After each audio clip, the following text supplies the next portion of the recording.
pour un update lecture. Je vais vous présenter les romans que j'ai lus pendant les 2 premières semaines d'octobre. Alors, c'est un bilan qui est quand même assez fourni pour moi puisque j'ai lu 6 romans. Il y en a quand même 3 qui sont assez petits, ils faisaient moins de 250 pages, donc ça explique pourquoi j'ai pu lire aussi vite. On y va tout de suite. Alors, le premier roman que j'ai à vous présenter, c'est Un mariage royal d'Alison Moncler, que j'ai lu dans le cadre du Cozy Mystery Book Club, qui est organisé par Anaïs du compte Reading Pineapple sur Instagram. Celui-ci, c'est le tome 2 des enquêtes de Sparks and Bainbridge. J'avais lu le tome 1 en août et j'avais adoré, ça avait été un énorme coup de cœur et je me suis dit tout de suite, ça va être ma saga de Cozy Mystery préférée, donc j'avais vraiment très hâte de lire le deuxième. Pour vous expliquer un peu cette saga, on va donc suivre deux jeunes femmes. On est à Londres dans les années en 1946, donc juste après la guerre, donc dans un Londres qui est encore décimé, qui ne s'est pas du tout reconstruit après les bombardements. Les gens sont forcément encore assez restreints dans leur vie quotidienne. Ils ont encore des tickets de rationnement, par exemple, pour tout ce qui va être nourriture ou habillement. Et on va suivre donc 2 jeunes femmes, Iris Sparks et Gwendoline Bainbridge. Alors elles ont tous les deux un background complètement différent. D'un côté, on a Gwendoline qui est une riche aristocrate, qui est une jeune veuve de guerre avec un petit garçon, et elle vit avec ce petit garçon chez ses beaux-parents qui ont récupéré la tutelle de l'enfant, puisque à la suite de la mort de son mari, elle a fait une crise de folie, enfin en tout cas c'est ce qu'ils appellent ça, c'est la façon dont ils appellent ça à l'époque. Elle a été internée 6 mois en asile psychiatrique et maintenant ce qu'elle veut c'est se battre, récupérer la tutelle de son fils, et la première étape pour elle c'est de gagner un peu son indépendance financière. De l'autre côté, on a Iris Sparks qui est une jeune femme qui est assez mystérieuse au prime abord. On sait qu'elle a été dans les services secrets pendant la Seconde Guerre mondiale, qu'elle a vu des choses pas faciles. C'est le genre de personne qui a tendance un peu à se fermer pour ne pas souffrir en fait. Et elle a aussi une vie un peu volage, en tout cas pour l'époque elle est assez moderne. Elle a beaucoup d'amants, elle a beaucoup de demandes en mariage, mais ça ne va jamais jusqu'au bout et elle garde son indépendance.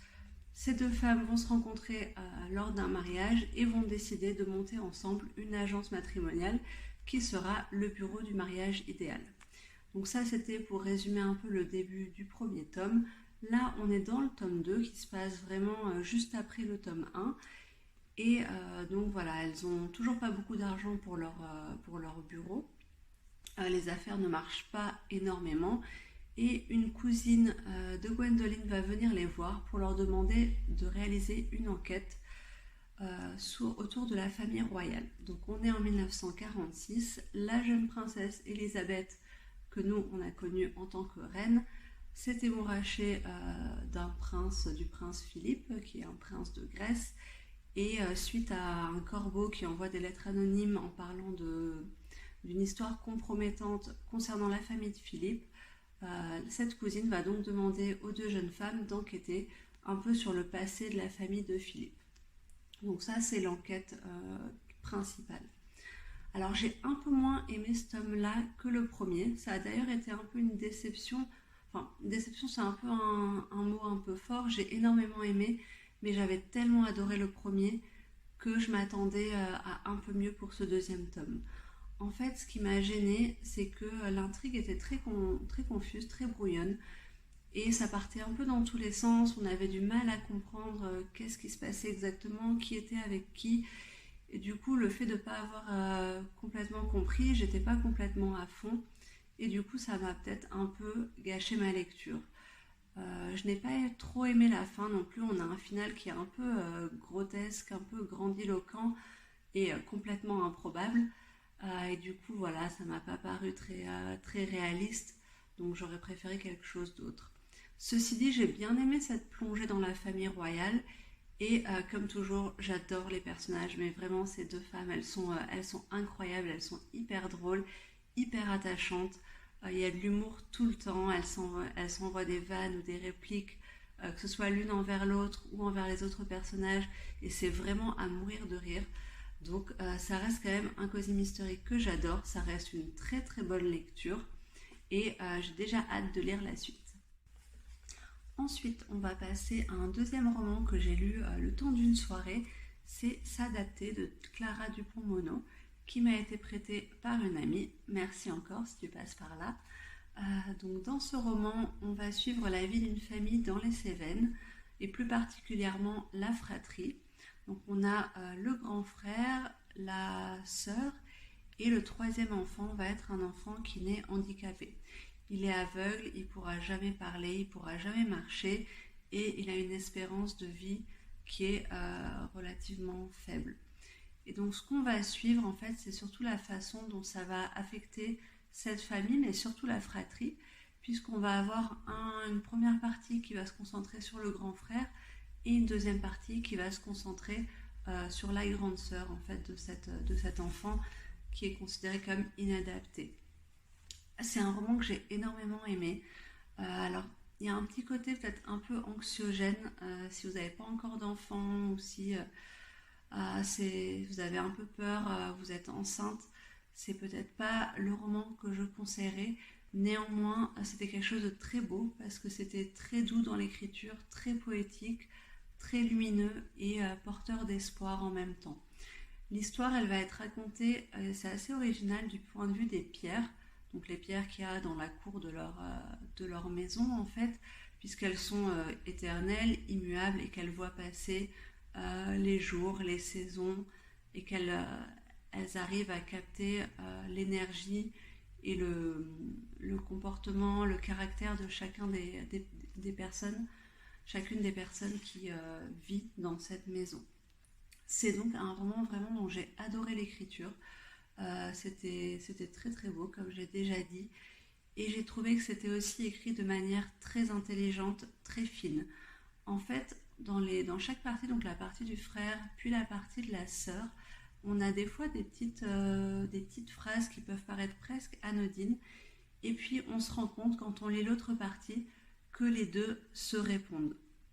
Et j'ai trouvé que c'était fait de manière assez subtile, mais voilà, très intelligente. Pour donner un petit exemple, à un moment donné, donc le frère qui lui va beaucoup s'investir pour son petit frère inadapté, il va le cajoler, toujours être à ses petits soins, il va grandir trop vite en fait avec ce petit frère, il va un peu prendre la place parfois de ses parents, et donc il se sent vraiment investi d'une responsabilité envers ce frère. Il perd tout de suite toute son innocence d'enfant. Il, a, il, il devient un peu grave en fait comme personnage. Et à côté de ça, on a la petite sœur qui, elle, reste très joyeuse, très vive, toujours enthousiasme, toujours de bonne humeur. Et il se dit, je ne sais pas comment elle fait, mais en tout cas, c'est super qu'elle puisse continuer à vivre de façon normale. Et quand on va passer sur la partie sur la sœur, on va se rendre compte que ce surexcitement, cet enthousiasme qui est un peu hors norme, un peu exacerbé, c'est au contraire fait pour cacher sa colère et sa tristesse. Et il y a plein de petits moments comme ça qui se répondent dans le roman que j'ai vraiment beaucoup aimé. Donc un roman que je recommanderais à tout le monde. Je pense que c'est important qu'on ait des romans comme ça et qu'on puisse lire des choses comme ça. Ça m'a un peu fait penser à un autre roman, même si ça ne se ressemble pas complètement, mais je vais vous expliquer.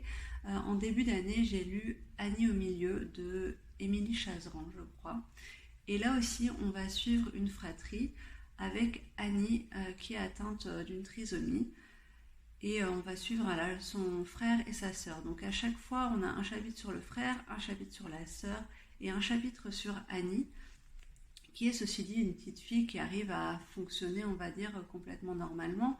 Bien sûr, elle n'est pas complètement adaptée, mais elle comprend ce qui se passe autour d'elle. Elle a cette sorte d'intuition, de sensibilité très vive, et elle ressent un peu ce qui ne va pas dans sa famille. Et à côté, on a les chapitres sur ses frères et sœurs qui forcément, vu que Annie a pris toute la place durant leur enfance, ont été forcés de grandir trop vite, n'osent pas exprimer leurs problèmes auprès de leurs parents, sont très renfermés et on va suivre un peu leur mal-être qui découle de cette situation qui est en fait une sorte de... C'est toujours une bombe, une annonce comme ça. Et j'ai trouvé que pareil, c'était fait de manière très fine, mais on était sur le versant de l'humour. C'est assez drôle. Annie, les parties qui sont écrites par elle sont très naïves, très touchantes et c'est assez marrant en même temps. Donc c'était un roman que j'avais beaucoup aimé et qui est un assez bon pendant à ce roman-là. Celui-là donc est un peu plus grave dans l'ensemble. L'autre, je ne sais pas trop pourquoi, mais il m'a fait penser un peu au film Little Miss Sunshine, avec ce côté, cette vibe familiale où on va avoir une famille qui a des problèmes, où tout ne va pas, mais où finalement ils vont tous se souder autour d'une des personnes de la famille. Et voilà, c'était un très beau roman, donc sur le côté plutôt optimiste. Et celui-là, qui n'est pas un roman pessimiste non plus, mais c'est un autre versant un peu plus grave. Donc. Ensuite, on va passer à un autre roman que j'ai également lu pour le parcours victorien d'Anna du conte Autumn Alice, j'arrête pas de la citer. Et cette fois-ci, c'était L'homme invisible de H.G. Wells. C'est notamment l'auteur de La guerre des mondes. Alors, ce que je ne savais pas du tout à propos de cet auteur, je ne savais pas du tout que c'était un auteur victorien. Moi, je pensais vraiment qu'il était de l'époque de George Orwell, donc à peu près aux alentours de la Seconde Guerre mondiale, alors qu'en fait, pas du tout. Il est né au 19e siècle et il était plutôt un contemporain de Jules Verne. Et ce roman, c'est un des premiers romans de science-fiction qui existent. On va suivre un savant qui a découvert la formule de l'invisibilité, mais qui ne s'attendait pas à tout ce que ça peut amener comme inconvénient très prosaïque. Il est obligé, bon, pour être invisible, il enlève tous ses vêtements, donc en fait on ne le voit pas, mais lui en dessous de tout ça, il est nu. Donc forcément, si c'est en hiver, il a froid. Quand il a faim, il ne peut pas vraiment manger parce que sinon on voit à travers son tube digestif avec les aliments en train d'être digérés. Donc on va suivre ce savant qui s'installe dans une auberge pour continuer son travail de recherche et notamment trouver la formule pour réverser l'invisibilité. Et donc il arrive toujours, il est toujours très très habillé, il a des gants, il a un chapeau, il a une sorte de foulard devant la tête, donc tout le monde se dit, bon, il doit être défiguré, il a dû avoir un problème, et c'est pour ça. Et puis petit à petit, il y a plein de choses un peu bizarres qui se passent. Les habitants prennent peur, découvrent son invisibilité, et on va avoir une sorte de chasse à l'homme finalement. C'est un roman que j'ai beaucoup aimé, pour son côté très original, encore plus pour l'époque, pour la façon dont on s'est raconté avec quand même beaucoup d'humour. Il y a un peu des scènes de comiques de situation parfois quand ils sont tous en train de courir après l'homme invisible et que forcément ils ne le voient pas et celui-ci en profite pour leur faire des sales coups. Donc ça j'ai beaucoup aimé. Ceci dit, je me suis pas du tout attachée au personnage de l'homme invisible. Je sais pas si c'était le but ou pas. Moi j'ai l'impression que oui, parce que honnêtement il est horrible. Il est très antipathique, c'est vraiment un homme que j'ai trouvé dans l'ensemble mauvais. Il a des idées de grandeur très très noires, très violentes. Donc c'est pas un personnage que j'ai apprécié, mais j'ai apprécié ma lecture. Ensuite, j'ai lu un roman de la maison d'édition Faubourg Marigny parce qu'en octobre, il y avait leur appel à candidature pour les nouveaux partenariats pour l'année 2023 et j'avais très très envie de candidater, mais je me suis dit que ce serait quand même bien que tu aies lu un de leurs romans une fois pour être sûr que leur ligne éditoriale te plaise. Même si d'après ce que je voyais de leur publication, je savais que c'était mon style, mais je voulais voir si après ça se concrétisait à la lecture. Alors malheureusement, j'ai pas été prise comme partenaire, mais du coup, j'ai lu un de leurs romans qui est La petite boutique au poison de Sarah Penner. Donc déjà, j'aime beaucoup beaucoup cette couverture, le dos aussi que je trouve très beau. Alors, dans ce roman, on va suivre Nella, qui est une apothicairesse, ça se passe à Londres au 18e, fin du 18e, fin du 18e siècle.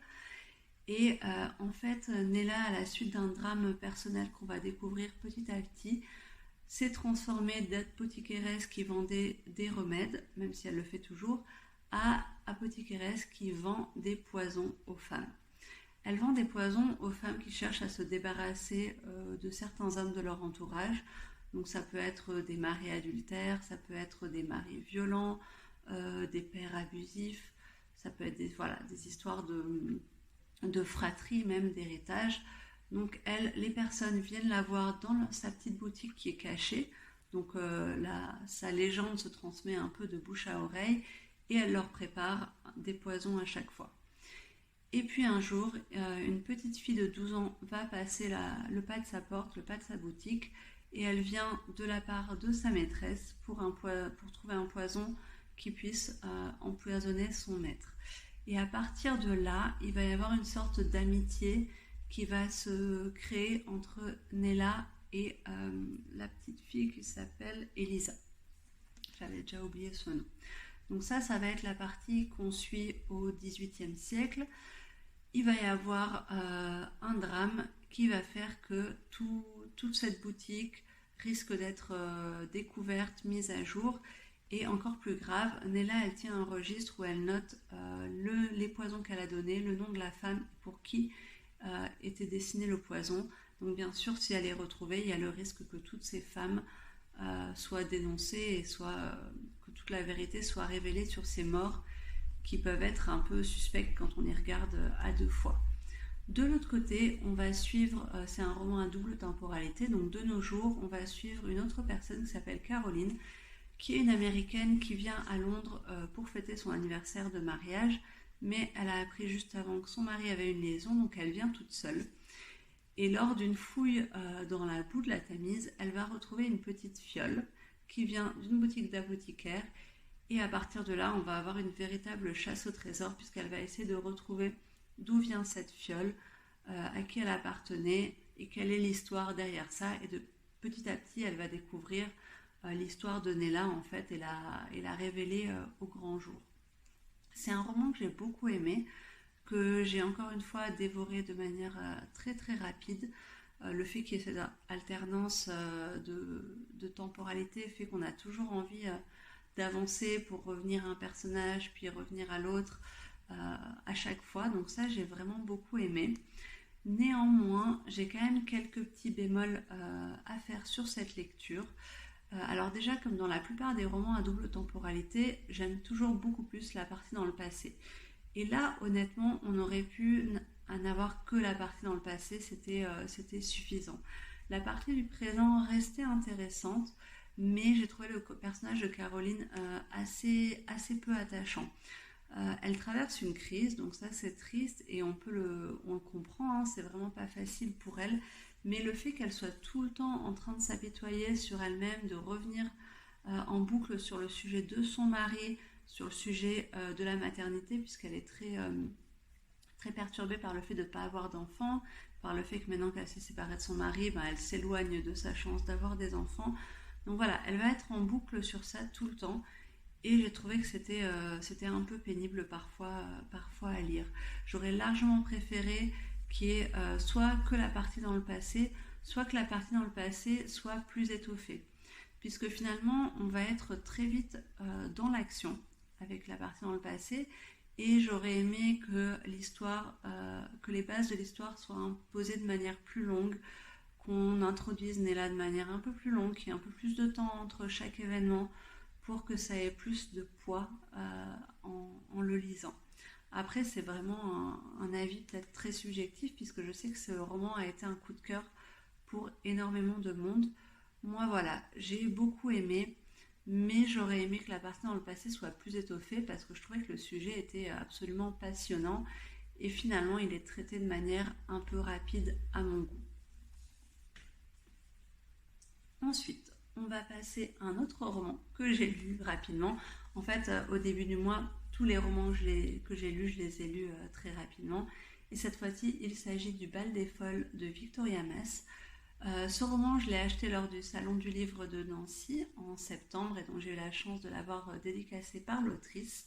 J'avais pu aussi discuter un peu avec elle, je lui avais demandé comment l'idée de ce roman lui était venue Donc elle m'avait expliqué que c'était en accompagnant un ami à la Pitié-Salpêtrière. Elle avait eu envie de faire des recherches sur ce lieu et c'est là qu'elle avait découvert l'histoire du bal des folles, puisque ici ça se base sur une histoire vraie, en tout cas tout le contexte est vrai, après les personnages bien sûr sont inventés. Donc dans ce roman, on est au 19e siècle à Paris et l'hôpital de la Pitié-Salpêtrière a ouvert une aile dédiée aux femmes atteintes de troubles psychologiques et neurologiques. Mais à l'époque, comme la distinction n'est pas encore complètement faite, c'est un peu un fourre-tout. On va avoir celles qui sont considérées comme folles, les schizophrènes, celles qui sont traumatisées par des violences qui sont apparues qui ont eu lieu dans leur vie. On va avoir les épileptiques, les dépressives, et on a aussi évidemment toutes ces femmes qui ont été mises là en tant que rebut de la société, donc leur famille ne voulait plus d'elles, on ne savait pas quoi en faire. Bon ben, on les dépose à la Pitié-Salpêtrière pour s'en débarrasser. Donc par exemple, on va avoir les maris adultères pour qui leur femme est devenue gênante. On va avoir les belles-mères qui cherchent à se venger de leur belle-fille. On va avoir des pères qui désavouent leurs filles puisqu'ils n'approuvent pas la manière dont elles évoluent dans leurs pensées. Elles sont peut-être un peu trop indépendantes d'esprit pour l'époque. Et on va donc suivre plusieurs personnages.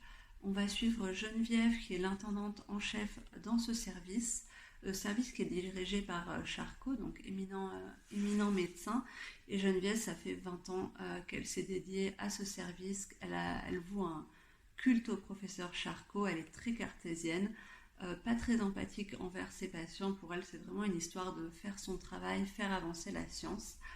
On va suivre de l'autre côté Louise, qui est une jeune femme de 16 ans qui est internée, qui fait des crises aussi, et qui est utilisée un peu comme cobaye par Charcot. Donc il l'a fait venir de temps en temps, il l'hypnotise pour déclencher ses crises devant tout un panel de médecins, d'internes pour qu'ils puissent l'étudier. Et à côté de ça, encore, on va suivre un troisième personnage qui est Eugénie, qui est une jeune fille qui vient d'une très bonne famille avec un père très strict, pour qui tout doit filer droit, il y a une seule manière de se comporter et pas deux, et le fait que ce soit la fille, elle est beaucoup moins importante que son frère. Et en fait, Eugénie a la particularité de voir les défunts, ils lui parlent, ils lui apparaissent, et elle a le malheur de le mentionner, et elle va être emprisonnée également à la Pitié-Salpêtrière, puisque bon, dans ce contexte, on ne peut pas vraiment parler d'hospitalisation, c'est vraiment un internement, un emprisonnement. Et donc on va suivre ces femmes dans ce service au fur et à mesure que le bal des folles arrive en fait, parce que le bal des folles c'était quelque chose qui était organisé tous les ans autour de la Carême, et c'était une vraie soirée mondaine. Donc les folles sont déguisées, on leur offre des costumes, et les invitations sont lancées un peu pour le tout Paris, et les deux mondes, le temps d'une soirée, vont se côtoyer. Chaque partie en fait a ses propres aspirations vis-à-vis de cette soirée. Le tout Paris vient vraiment pour s'encanailler, c'est un peu comme s'ils étaient au cirque. En fait, ils viennent voir des bêtes de foire, ils espèrent qu'il va y avoir des crises, des petits scandales pour qu'ils puissent en parler après dans leur soirée mondaine. Et les folles, elles ont je dis les folles puisque c'est le titre du roman, hein, bien sûr, elles ont cette aspiration un peu naïve, où elles se disent c'est notre soirée, on va exister, on va être vu, et qui sait, peut-être qu'un sauveur va venir nous libérer, nous épouser, et si c'est pas le cas, on aura eu notre quart d'heure de gloire. C'est un roman que j'ai énormément aimé, puisque c'est une partie de l'histoire que je ne connaissais pas et que j'ai trouvé vraiment fascinante. C'est fascinant de voir comment on se débarrassait des femmes à cette époque dès qu'elles étaient un peu gênantes, comment on pouvait transformer des maladies dont on ne savait pas bien sûr à l'époque qu'elles étaient organiques, mais dont on va se servir de ça pour les enfermer, pour les faire taire, alors que peut-être que si c'était des hommes qui avaient ressenti les mêmes choses, le traitement n'aurait pas du tout été le même. Et c'est vraiment une injustice énorme en fait qui a été faite envers ces femmes qui ont vu leur vie brisée par ça, non seulement parce qu'elles sont internées, mais en plus parce qu'elles le sont par quelqu'un en qui elles avaient confiance. Donc c'est une énorme trahison de voir toute notre famille nous tourner le dos et nous amener dans un endroit pareil. Donc j'ai trouvé que c'était super que Victoria Mass mette en lumière cet épisode. Elle a une très belle plume, c'est vraiment très bien écrit, c'est très fluide. J'ai vraiment énormément aimé cette lecture. Je regrette juste que le roman soit si court, il fait à peu près 220 pages et vraiment il y avait énormément à dire sur le contexte, sur l'hôpital, sur les personnages. Pour moi, c'est vraiment un roman qui aurait pu être un pavé et ça aurait été passionnant. Et enfin, le dernier roman que j'ai lu pendant cette première quinzaine d'octobre, c'est en vrai une relecture. Donc pour donner un peu le contexte, quand j'étais, il y a une douzaine d'années, à peu près 12-13 ans, j'ai lu les 3 premiers tomes des Chroniques de San Francisco d'Armistead Maupin et j'avais adoré. Ça avait été un énorme coup de cœur, j'avais adoré l'ambiance, j'avais adoré les personnages, l'humour du roman. En fait, les 3 premiers tomes à chaque fois étaient écrits dans le journal San Francisco Chronicles, d'où le titre. Et donc c'est à chaque fois des petites scénettes, mais le tout forme vraiment une histoire avec un fil rouge. Et j'avais jamais continué parce que j'avais pas trouvé les titres à la bibliothèque, je pense. Plus tard, j'ai acheté le top 4 et 5 d'occasion. Mais entre-temps, j'avais déjà un peu trop oublié l'histoire des 3 premiers, donc je m'étais dit, je les lirai le jour où j'aurai refait ma lecture des 3 premiers tomes. J'ai donc laissé traîner ces tomes 4 et 5 pendant 12 ans dans ma palle, et maintenant, je me suis dit, il serait vraiment temps de les lire. Donc depuis l'année dernière, j'ai repris la lecture de cette saga. J'avais relu les 2 premiers tomes et j'ai relu ce mois-ci le 3e tome qui est Autre chronique de San Francisco, dans les nouvelles éditions du livre de 10-18 que j'aime vraiment beaucoup. Moi j'ai des vieilles éditions un peu moches, mais du coup je vais continuer la collection avec ceci. Alors pour expliquer un peu l'histoire, on va suivre en fait une bande de personnages dans les années 70 à San Francisco, des personnages qui sont un peu anticonformistes. On va avoir, en fait, ils vivent tous au même endroit, donc au 28 rue Barbary Lane. Et on a d'abord la maîtresse de maison, ou en tout cas celle qui tient la pension. Donc c'est Madame Anna Madrigal qui cache pas mal de choses, qui est un peu comme une sorte de mère de substitution pour ses locataires et qui est jamais la dernière à leur offrir un joint pour se relaxer, pour fumer tous ensemble et discuter de leurs petits problèmes. On va avoir Marianne Singleton qui est une jeune fille qui vient de Cleveland. C'est un peu la jeune fille paumée, un peu prude au départ, qui va découvrir la grande ville, la vie citadine, et qui va s'ouvrir l'esprit. Et on a après Brian qui est un autre des locataires et Michael Tolliver qui est un homosexuel complètement assumé, donc même pour l'époque où ça devait pas être toujours facile. Et on va suivre un peu leur vie. Alors c'est assez abracadabrantesque, c'est un peu parfois surjoué, on va dire, surécrit, je sais pas si on peut dire ça, mais c'est vraiment génial parce que c'est un shot d'optimisme, de bonne humeur, de rigolade. Donc moi j'adore lire ces romans. Je dois dire quand même que quand j'ai relu les 2 premiers tomes, j'ai été un peu déçue. J'en avais une image qui m'était restée en tête d'avoir eu un énorme coup de cœur pour ces bouquins. Et en le relisant, j'ai trouvé que c'était un peu daté. Tout est un peu exagéré, on va dire, dans le ton. Et ça m'a moins plu que la première fois où j'avais pas fait attention à ça, en fait. Donc, comme dit, on suit une communauté homosexuelle dans les années 70 à San Francisco. J'imagine que c'est directement tiré un peu de l'expérience personnelle de l'auteur, qui est aussi homosexuel, qui était aussi un jeune homme dans les années 70 à San Francisco. Néanmoins, c'est quand même très très cliché. Et ouais, ça passe quand même moins bien en 2022 que ça devait pas l'être quand c'est sorti à l'époque. Vraiment, on a l'impression que les homosexuels sont tous des grandes folles. C'est vraiment comme ça qu'ils sont décrits. Qui aiment la mode, qui aiment se maquiller, avoir plein de francs-freluches. Voilà, tout est hyper cliché. Ils ont que des relations d'un soir. Tout le monde a déjà couché avec tout le monde. Il y a vraiment ce côté-là qui est très exacerbé. Et voilà, ça passait un peu moins bien quand je l'ai lu, même si, comme dit, j'imagine que ça s'inspire de soit de l'expérience de l'auteur, soit de l'expérience peut-être de son entourage, mais ça fait un peu bizarre de lire en 2022 un roman où l'homosexualité est abordée que sous le prisme du grain de folie, on va dire.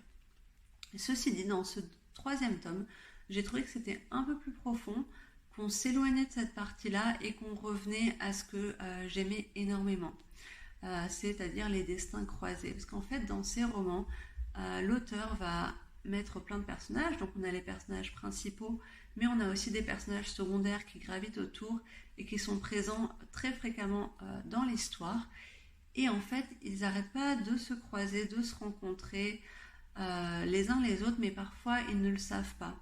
Donc on va avoir un personnage qui est l'amant de l'un, puis a été l'amant de l'autre, puis a été le médecin d'un tel ou d'une telle, mais ils ne le savent pas en fait. Et pour nous, qui sommes omniscients, qui avons totalement conscience de tous les liens entre les personnages, c'est quelque chose que je trouve très jubilatoire à lire. On a hâte en fait d'arriver au moment où le personnage va se rendre compte que telle personne c'est telle personne, il va se rendre compte des liens entre d'autres personnes. Et je trouvais que dans ce tome 6, c'était encore plus exacerbé, sans compter qu'on a presque une sorte de petite enquête en fait, donc il y a un peu de suspense. C'était vraiment super. Je peux pas rentrer trop dans le détail parce que comme dit, même si c'est des scènes d'une vie extraordinaire, ça reste des scènes de la vie quotidienne. Donc c'est difficile à décrire, mais vraiment ça m'a remotivée dans ma relecture de la saga.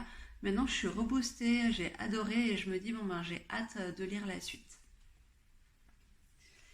Et voilà, j'ai terminé donc cet update lecture qui concernait la première quinzaine d'octobre. Comme vous avez vu, il était assez fourni.